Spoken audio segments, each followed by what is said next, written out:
Hello YouTube, this is Dakota from Bowtied Media, and today we've got a brand new video because the Zedd album is here. The third studio album from Zedd. Almost 10 years, almost a decade since his last. And man, I've been excited for this. Only 2 singles were released up to this point of a 10-long track list, a 10-track track list.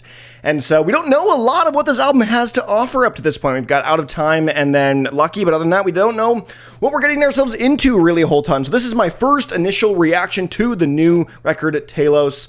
I have heard like none of the snippets, really. I heard one snippet, I think a little bit of one track, but I don't know anything else about this record at all. I've been a huge Zedd fan for a long time. Zedd's been one of the producers that I kind of grew up with in a sense, and that I just like fell in love with immediately when I started listening to EDM. So this is pretty special for me, so I'm intrigued to get into this. And so before we get any further, I will say I guess Out of Time I wasn't a huge fan on, and Lucky I did enjoy the kind of more funk style of Zedd, but I didn't love the mixing on Out of Time more so than anything. But yeah, I guess at this point, let's just hop into it. So without any further ado, here we go. This is Telos, the new album from Zedd, starting off with Out of Time featuring Bea Miller. Here we go.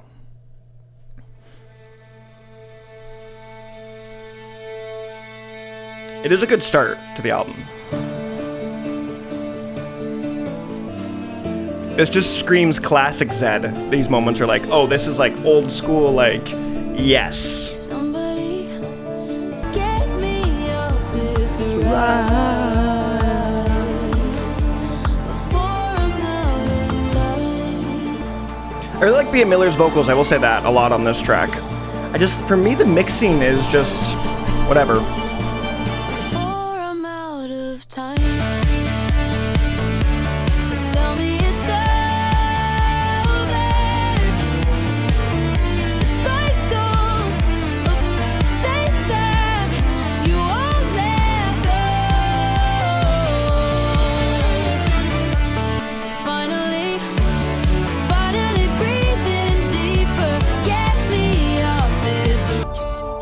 It is a really brilliant opener of like giving the fans what they want on this track and being like, here you go, this is classic Zedd.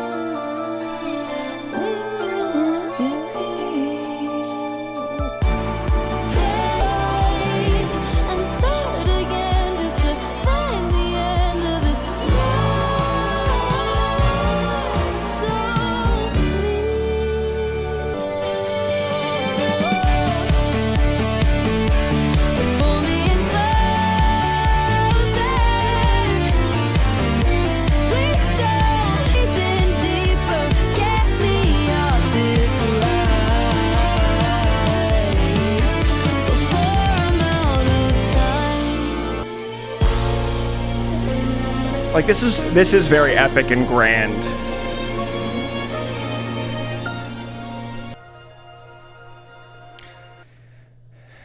Oh, is it a continuous album? Because that was going into the next track. Interesting. Okay, Out of Time featuring Bea Miller. The first single that we already heard up to this point from the new record. And I will say it's grown on me. The track is grown on me. I didn't love it at first. And the reason I didn't love it at first, so I really like it sonically and what it's doing atmospherically, tonally. Like I really kind of like what the song was trying to go for. But I just felt like it was just rough. I thought the mixing was a little off. I didn't love how jarring it was going from the non-drop sections to the drop sections. It just felt like there was just some parts that weren't quite connecting, some pieces that weren't quite fully there the first couple times I listened to the track. And I will say over time, it is like I do forget about that more so. Like I kind of just like, I feel like if I get in the zone of listening to it a little bit more, I'm like, oh, I kind of forget. Like I don't pay too much attention to the mixing here, this there, and because like it really is like a nice classic Zedd track. And so I think the more I listen into it, the more I feel like I really enjoy it. And part of me feels like this track like got like a remix a little bit. Like I don't know if it's just because I'm hyped for the new record and I just have this bias now towards it, but I feel like the mixing got a little better. But that's probably completely placebo, and that's not actually a thing that happened. There wasn't a re-edit or anything. But yeah, that's the first track. I like it more so now. Honestly, I think it's great. It does do a great job of being an album opener, I will say for sure. And it also does a good job of being kind of a closer closer too. It kind of is a, like, I'm curious to know what the closer is going to sound like, and I'm really excited for that track. But it does have that also like climactic final ending, like swell that does feel like it could work as a closer as well. But we will wait till the closer to get to that point. But let's head into the next track. This is Tangerine Rays, also featuring Bia Miller, and also production feature on this one is Ellis. Ellis worked on this one, and what else is in here? Just this one. Ellis has worked on a couple tracks. He's uncredited on Lucky, and he might be uncredited on some others, but I'm a huge fan of Ellis, so we'll see if this is more of the kind of funky style of Zedd, which I'm assuming it will be. So here we go. This is Tangerine Rays. And I think it is a continuous record up to this point, so I'm curious to see if that's going to continue. If the continuous is going to continue, we'll see.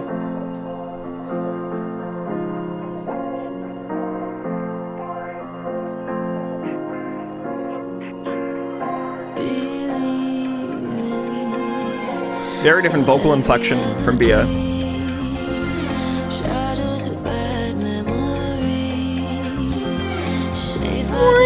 Love the strings.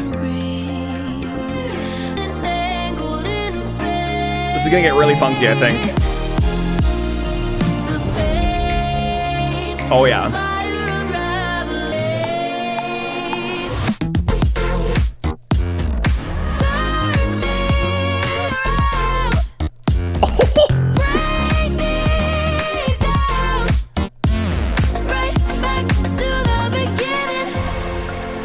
Holy what? That was nasty. That was nasty. Oh, it was so short though. Okay, where are we going now? I love the string swells.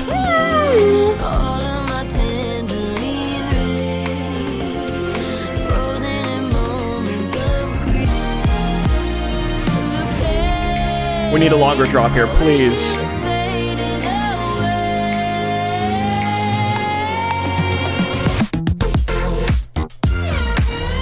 Oh.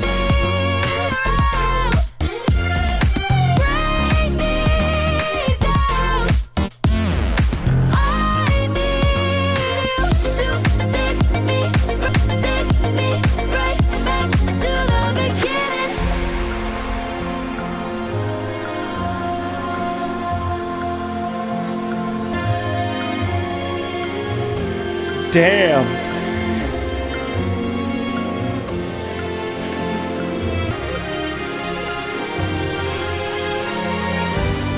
What is this grand finale? Is it still continuous?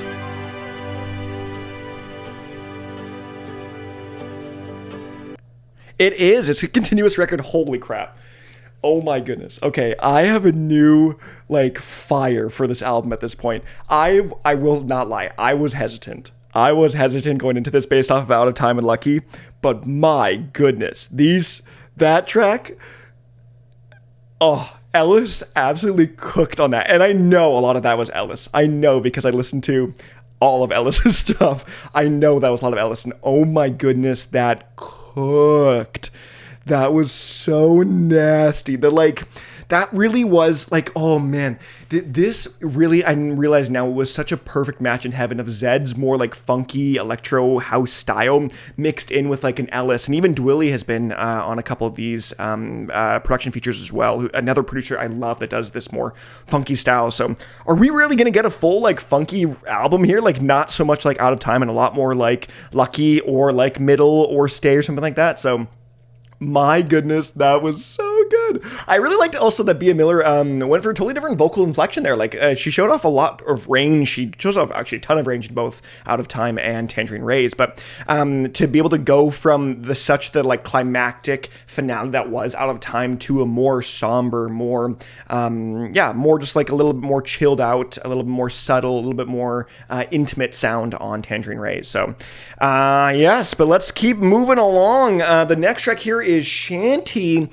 with Gray. Gray recently a producer, a duo that I didn't love a ton. They put out a pretty bad EP, the Dark EP, a while ago, but then absolutely smoked it on their last one, Contra. And yeah, so I'm excited to hear what this one's going to be like. Also, was it never confirmed forever ago that Zedd's first album was like ghost written by Gray? I know that's like a thing that was in the past. I don't think it's real, but did Gray ghostwrite the first 2 or 1 Zedd albums? I'm not sure, but regardless, here is Shanti with Zedd and Gray.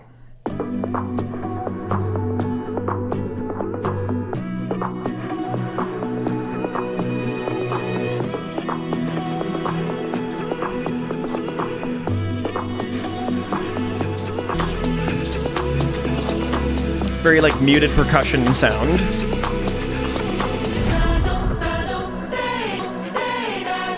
Oh, this is gonna build for a little bit here, I think. Almost like this Celtic chanting.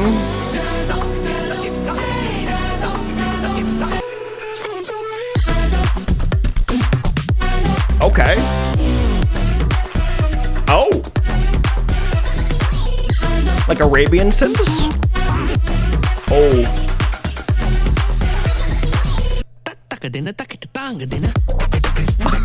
What?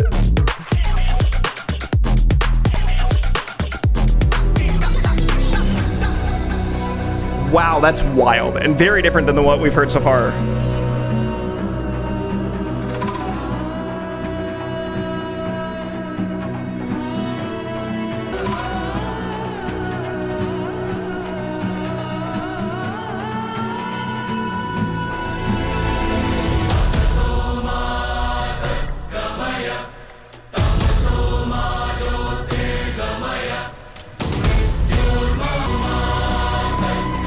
I don't know what language this is. It's like Hindi or something? Oh, Shanti.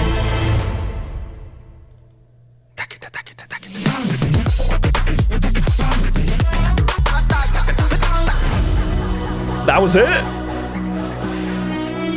That's all you're giving us? No.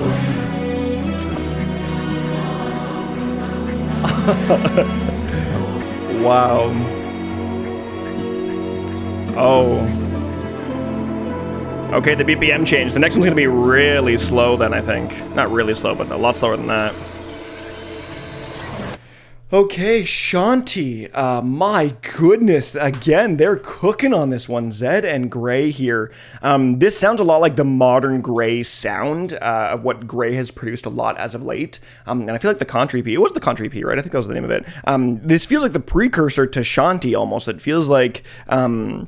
The Contra EP was like a lead into this track individually of these like I don't know, almost like Middle Eastern Indian style vocals. I probably sound very ignorant. I don't know what language it is. I just don't know what language it is. But it's like got a ton of energy and like the little like almost like whisper talking like it's almost like this I picture like someone like around like a fire dance almost like it's like this chant. And I think the idea of the kind of idea of a chant feels like it's more like a ritual being performed of some sorts on this track because they come in hard and then let off really quickly. And so again, I would say though, I want more of that main drop section. I want more of it, but it kind of just came and then went right away. I was a little disappointed in that, and to some extent, because I loved the sound of it, but my goodness. And also, a really interesting thing I'm noting now is that there's the first 3 tracks, at least, I can't remember Lucky exactly, but have these like orchestral beginnings and then orchestral outs. It's like this whole thing is actually like an orchestral album, just put these like different scenes, these different locations and set pieces all throughout. So very fascinating. Again, another one that I'm vibing with, but let's move right along to No Gravity featuring Bava. Here we go. This is No Gravity.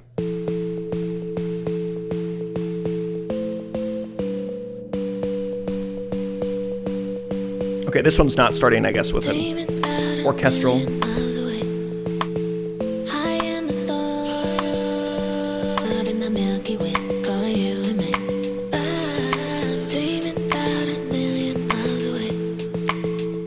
Next to me, no stress for me, no gravity.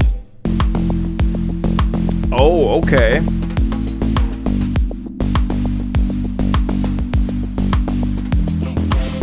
I was right in the slowdown. A bit of a reprieve on this one. No stress for me. No gravity. Oh, different vocal.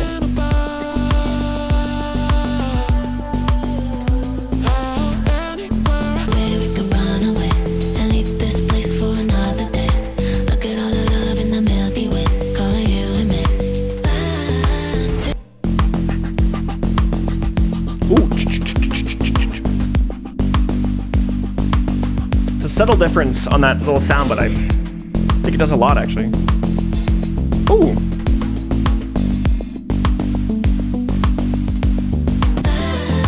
Dreaming about a million miles away. You next to me. Okay.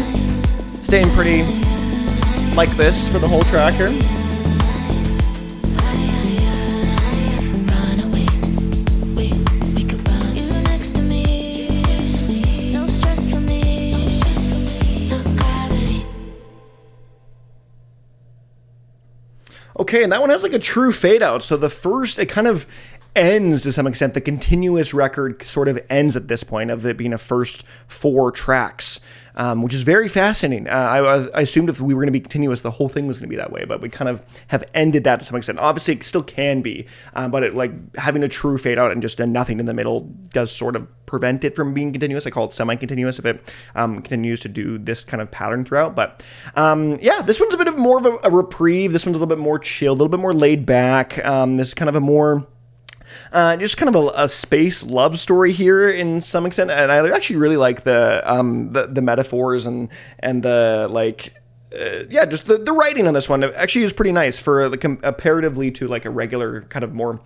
I mean, EDM for the most part just has these really lackluster vocal or lyrics where they just kind of say nonsense, and they're all these like just cheesy relationship stuff. But this kind of does it in a lot more tasteful manner, I would say. This is going to sound bad at first, but don't get me wrong. This sounds like good Chainsmokers. Like the Chainsmokers have a lot of songs like this that are pretty, and not their big hits because their big ones are like the pump up ones, but a lot of their like EPs and a lot of their album stuff, like filler tracks on their album for the most part, have this kind of more laid back tone to it. But this is like if the Chainsmokers actually sounded good, like someone did their style and actually did it well. So, but yeah, that one is probably my least favorite so far, just because it's kind of the most nothing of anything. But that's not to say it's not good. So.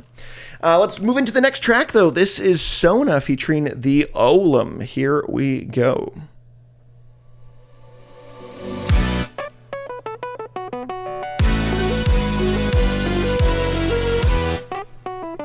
DJ Sona, is that you?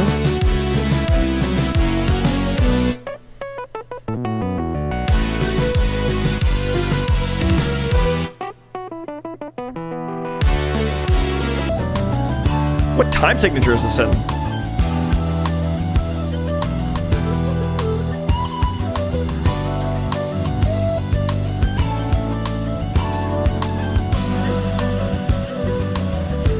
What? This is not what I expected to hear.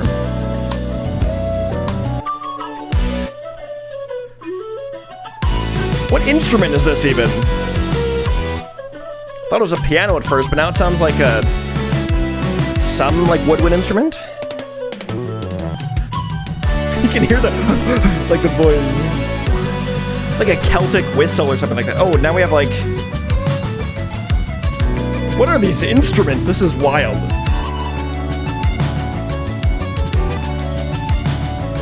Is this 7/4 time signature, or am I just crazy?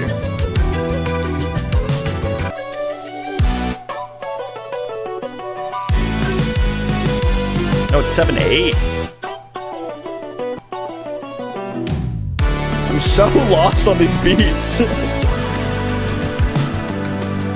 My music theory is failing me at this time.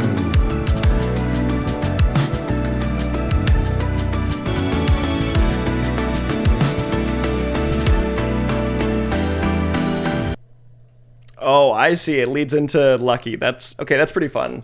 I see that now. Okay, Sona. What was that? That was fun, but also What was that entirely? I I don't even know what to say for this track, honestly. The instrumentation's really fun. I was so lost on where we were time signature wise, and it was like bizarre. I would say just bizarre. In terms of what I expected to hear from a Zedd album, that was not it. That is not what I expected to hear on any real EDM album other than like a Glacier track. But like, I don't even like, it was like these, like, it was like this, like these MIDI synths at the beginning, or like, and then it goes into this like Celtic woodwind instrument, and then like a fake bagpipe type thing. Like, I was just bizarre. Bizarre is the best way I would say that on that track. But let's move right along to the next one. This is Lucky. This was the second single released from the album, though. This is Lucky featuring Remy Wolf. Let's do it.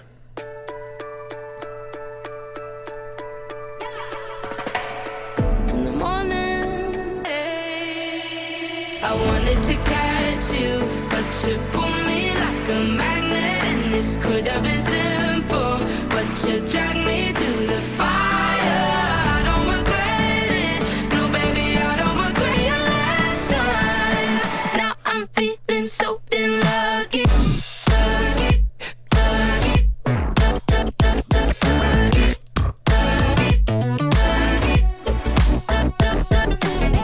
now I'm driving. Damn, I still love the song. And this is also produced by Ellis and Dwilly, and I can really hear both their production elements in this one for sure.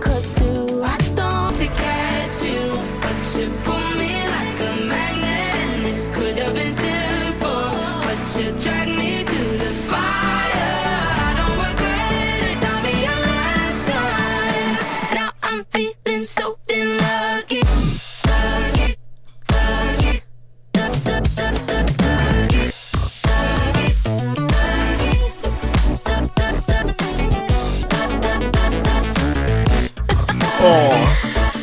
now I'm feeling soaked in lucky. That final was the best part, I think, still of that track. Lucky, still like this track, still a big fan of it, and it is, I think, probably my personal favorite Zedd funky sound in terms of like the middle stay. This kind of sound of his is probably my favorite, and I think that's mainly in part to Ellis and Dwilly's production on this. I'm a big fan of Ellis and Dwilly individually as producers. I've never heard a ton of Dwilly lately now that I think about it, but this does feel like very much an Ellis and Dwilly collaboration. Just the way the synths sound, the way the hits are just a little bit more punchy, and the pullbacks and the sustains, and the like. It sounds very Ellis and Dwilly with that a bit of like Zedd flair to it, I will say. But yeah, that one's already, like, I love it. I wish it was longer. I think it needed a third move. I don't think it needs a third movement. I just wish it did. Like, this is a song that, like, the 2 minutes do feel, like, quick, but they do feel kind of right for the modern landscape, but I wanted it internally. But let's move on to the next track here. Okay, up next we've got is Dream Brother with Jeff Buckley.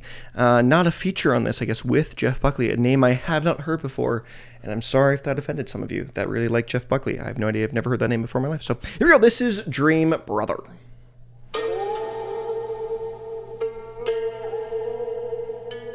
Oh, they're like an older artist. Like their big album was from the 94.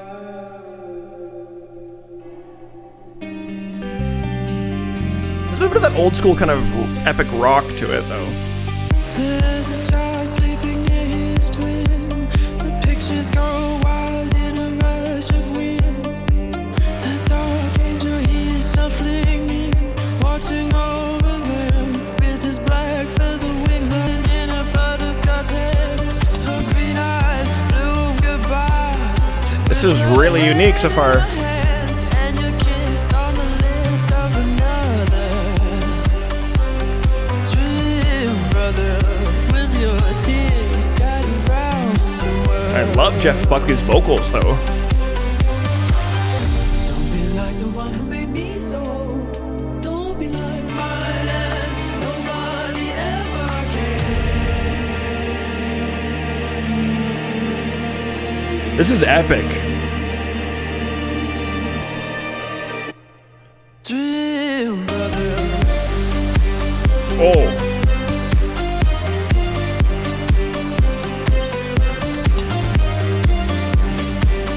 Those beats in the drop threw me for a loop.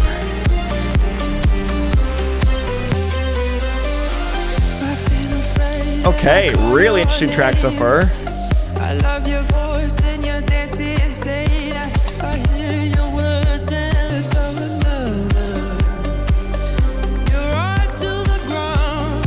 I love his vocals though. Spinning round forever. Sleep in the sun with the ocean. You like the one who made me so. Don't be like the one who left behind his name. Doesn't wait. Where we're going this time?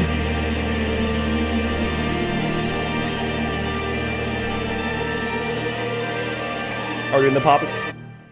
Dream brother.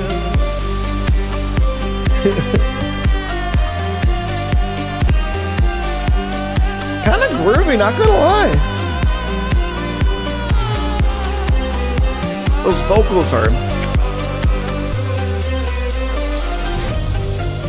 one who made me so. Don't be like the one who left behind his name.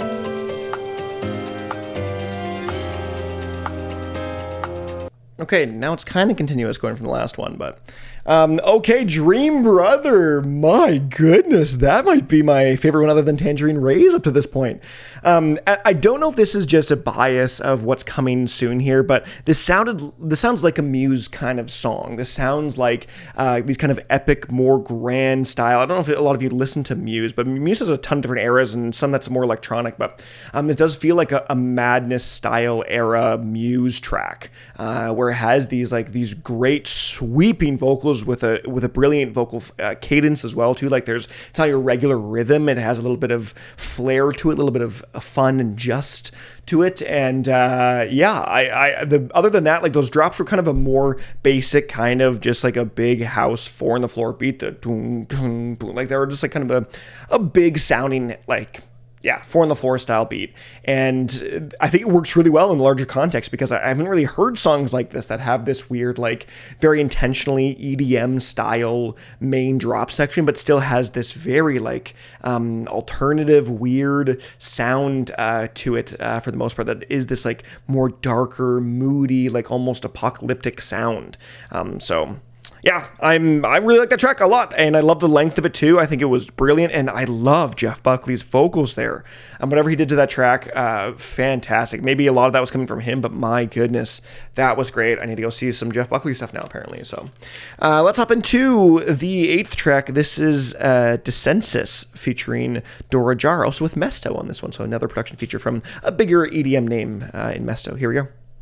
You me at midnight, sun in the moonlight, star-crossed soul. Oh, like we're getting bigger and bigger each time here. Staying by your side. If you're going down, I'm going.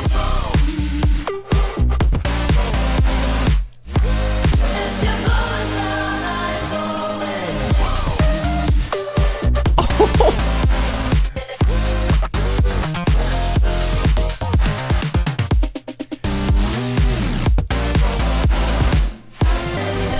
Holy, that was nasty. I don't know where that came from. I feel like it just kind of shot out of nowhere, but holy. Woo. This is spicy good. We're on our own side, fighting our own thing by your side. If you're going down, I'm going too. I'm tired of being lonely. How about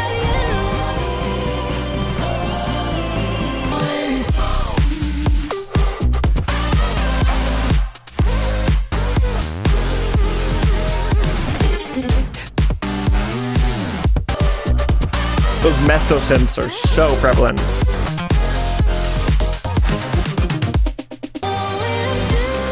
Oh yeah.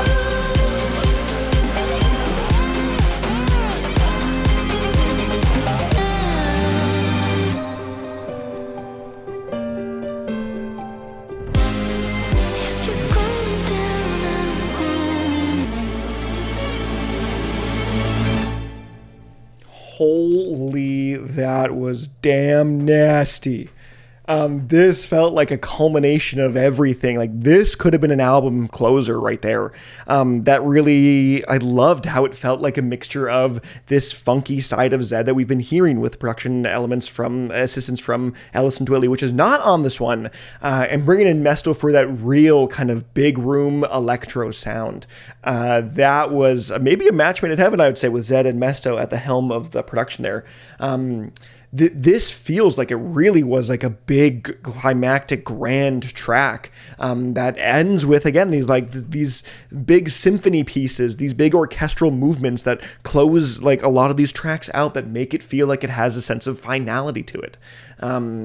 My goodness, I'm loving this album way more than I expected to up to this point. I really did not think I was going to like this as much as I have been.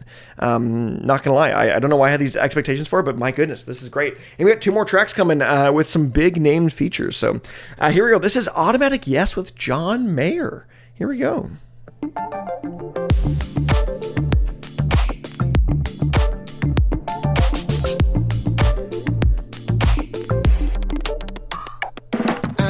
Say goodbye because you couldn't trust yourself to fall.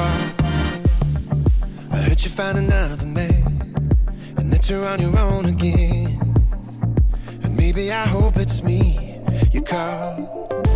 I don't wanna break the silence, I don't wanna play pretend. Yes, I love that little electric. Yes, I wanna.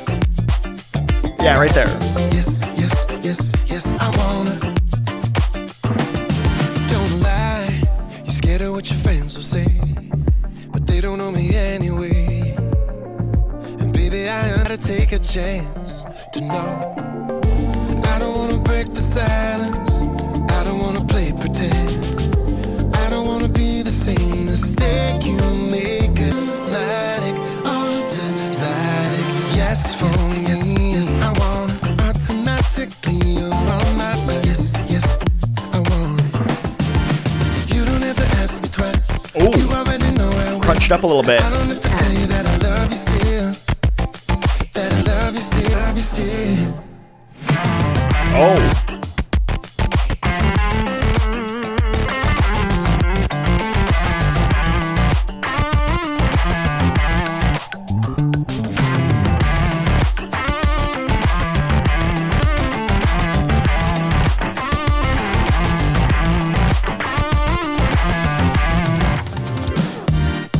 My goodness, Automatic Yes with John Mayer.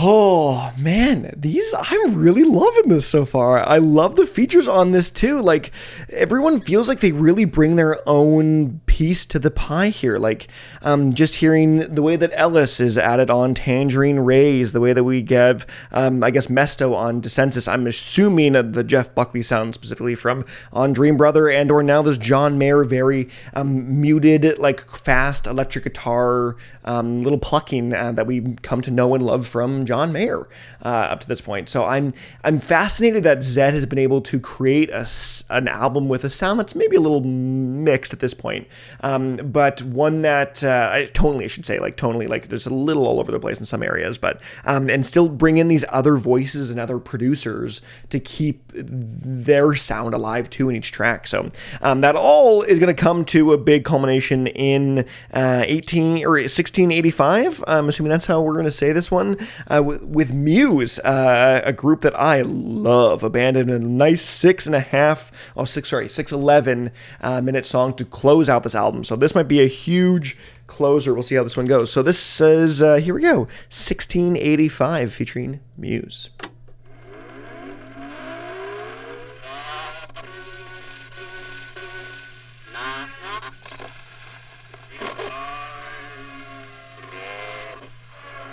Okay.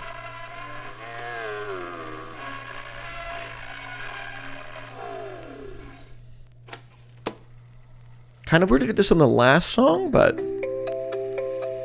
like weird to like add this narrative now.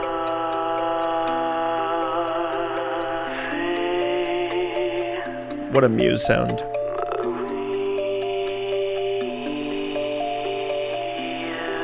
Sounds like it's been played through like a loudspeaker.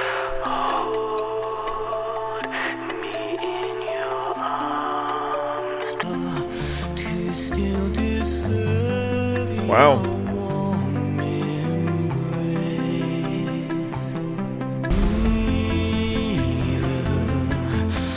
This is the funeral song.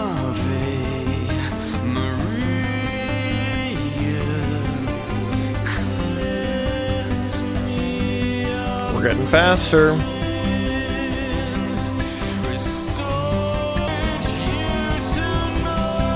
Where are we going?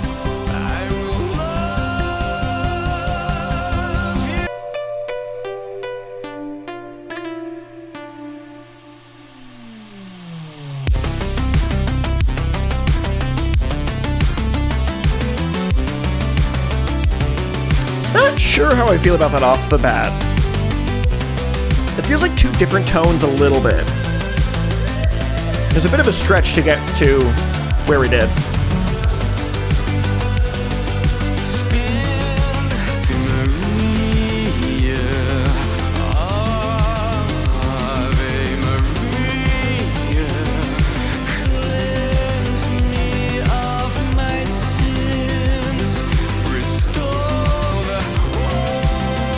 Classic Muse, just build this ladder up.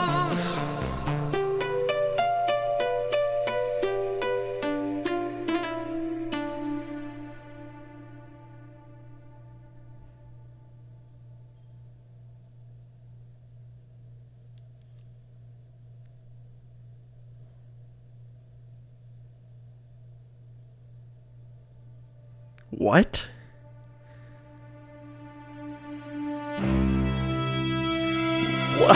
Why?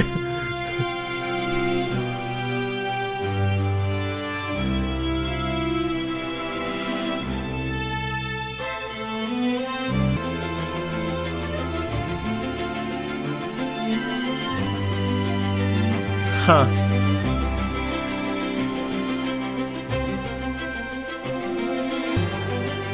Not where I expected this was going.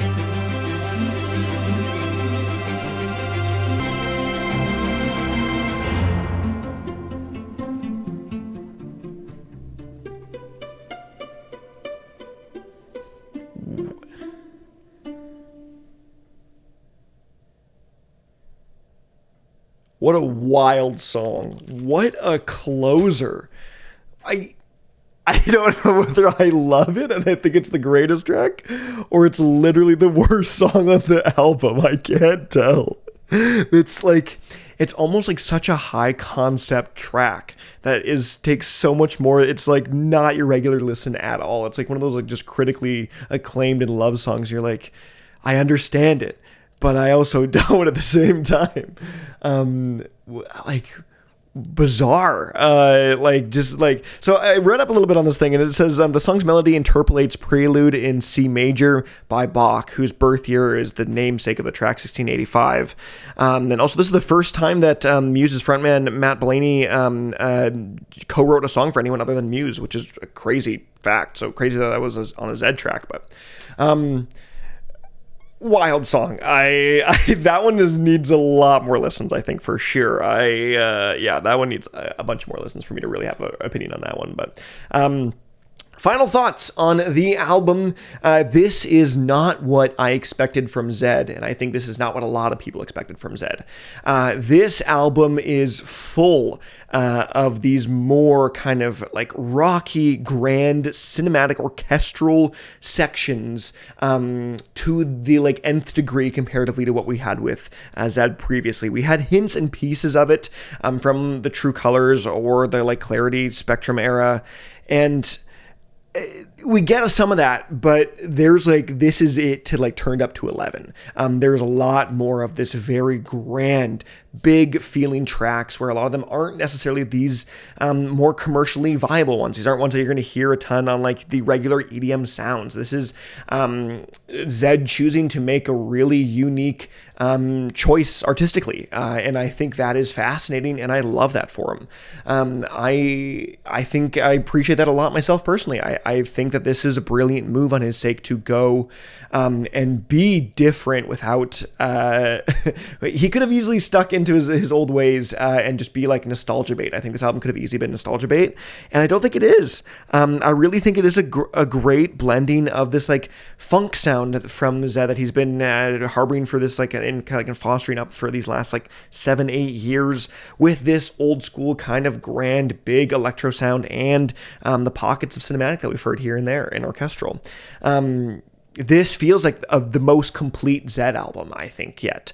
And I would probably say on first listen, I don't want to be too drastic, maybe his best. This is the like modern, this is a Zedd album for a modern era. This isn't necessarily, and I think a lot of artists struggle to come back after as long as Zedd has with a full project and not be new with the times and feel like you're dragging behind a little bit. But no, I think Zedd really knocked this out of the park. I think he did a fantastic job. There are some nasty funk elements in this that I love more so than anything, and I just love the variety of features on this, both production and vocally. John Mayer, Muse, and this guy freaking Jeff Buckley I've never heard of from the 90s, who has this like incredibly critically raved album.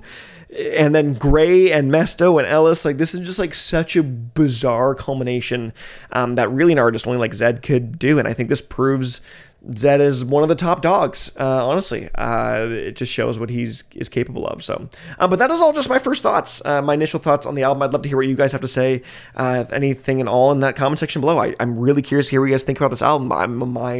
Am I love blind by this, or am I on par with what you guys think? So I'd love to know. But other than that, I'm Dakota from Bowtied Media, and I'll see you guys in another video.